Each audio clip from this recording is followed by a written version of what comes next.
Bonjour, c'est Ronan Lemoire. Avec Raconte-moi Rennes, je vous propose de découvrir quelques grands moments de l'histoire de notre ville.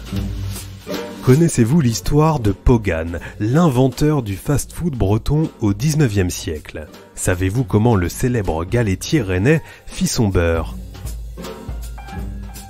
Découvrez la saga de la galette rennaise. Faisou de galette au numéro 6 de la rue Beaurepaire, aujourd'hui rue Motte-Fablet, Pogan, de son vrai nom Élou, est né à Rennes en 1780. Madeleine de Proust des Rennais, la galette de sarrasin nourrit alors leur vie quotidienne depuis plusieurs siècles déjà. Rapporté d'Asie par des croisés au XIIe siècle, le blé noir fleurit depuis les champs de Bretagne de ses magnifiques tapis de fleurs roses. La plante y a trouvé un climat humide et doux, ainsi que des terres acides propices à sa culture. En Bretagne, l'existence de la galette est ainsi avérée depuis le Moyen Âge. En 1845, 130 galettières et marchands de galettes sont recensés à Rennes. Faire des galettes est alors une activité exclusivement féminine. Il s'agit le plus souvent d'un métier d'appoint, et les crêperies n'existent pas encore. Mais pourtant, Pogan officie déjà quelques 30 ans plus tôt, rue Beaurepaire. Commerçant visionnaire, Pogan a l'idée toute bête d'utiliser 2 tuiles au lieu d'une pour faire des galettes, doublant ainsi la concurrence. Il a en quelque sorte taylorisé une activité artisanale. Pour mener l'enquête sur l'histoire de ce self-made man breton, quelques précieux documents n'ont pas été de trop. Rennes il y a 100 ans, un livre de causerie radiodiffusé en 1932-1933 et un article du Foyer, journal-programme du théâtre de Rennes, daté du 17 février 1839. Surnommé homme galette, homme sarrasin ou homme jaune d'œuf, Pogan peut acquérir une maison à la hauteur de son nouveau statut grâce à des économies faites sur plus de 180 000 galettes, note le journal Le Foyer. Le restaurateur a même, jure-t-on, usé 8 tournettes au cours de sa laborieuse vie.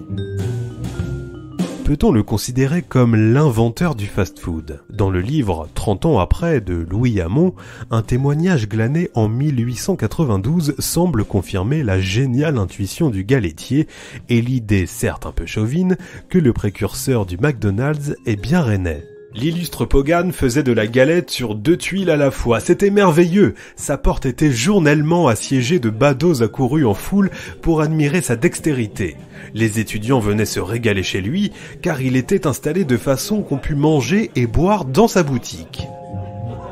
Agrémenter sa boutique de quelques tables et chaises, il fallait y penser.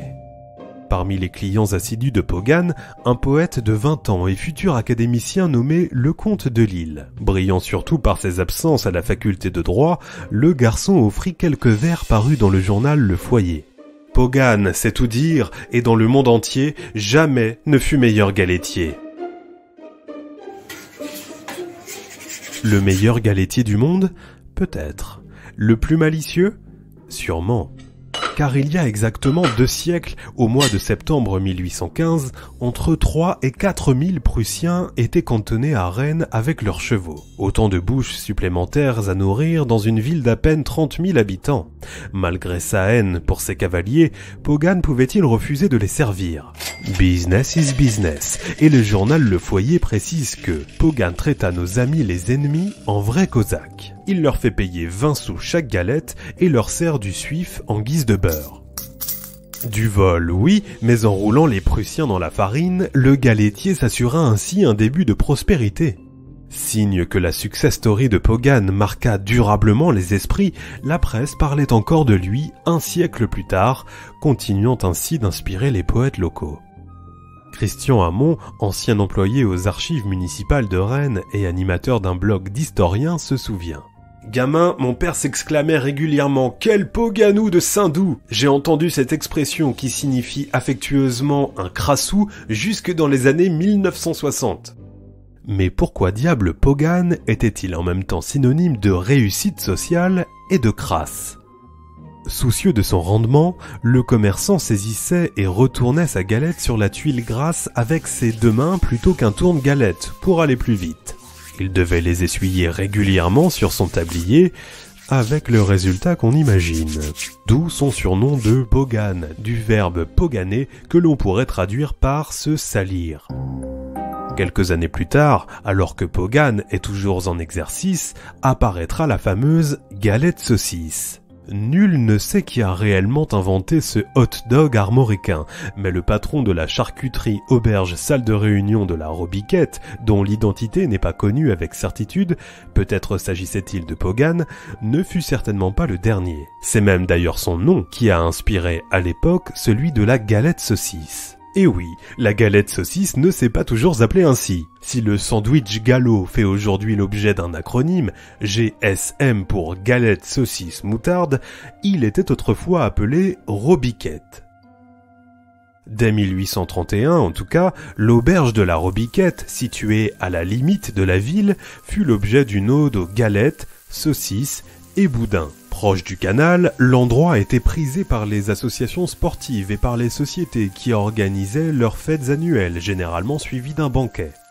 À la grande époque des guinguettes, la Robiquette fut longtemps un haut lieu de la vie rennaise, explique Christian Hamon. Il y a encore quelques années, le mardi c'était le jour du petit salé tiède, à ne manquer pour rien au monde.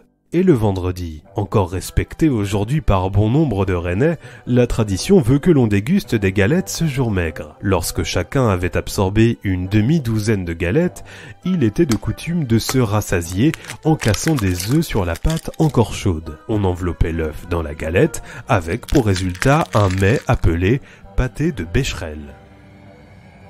La suite de l'histoire de la galette, malgré une interdiction en avril 1941 et en juillet 1944 pour cause de rationnement, la galette de blé noir a continué de servir d'étendard à la Bretagne, surtout garnie d'une saucisse.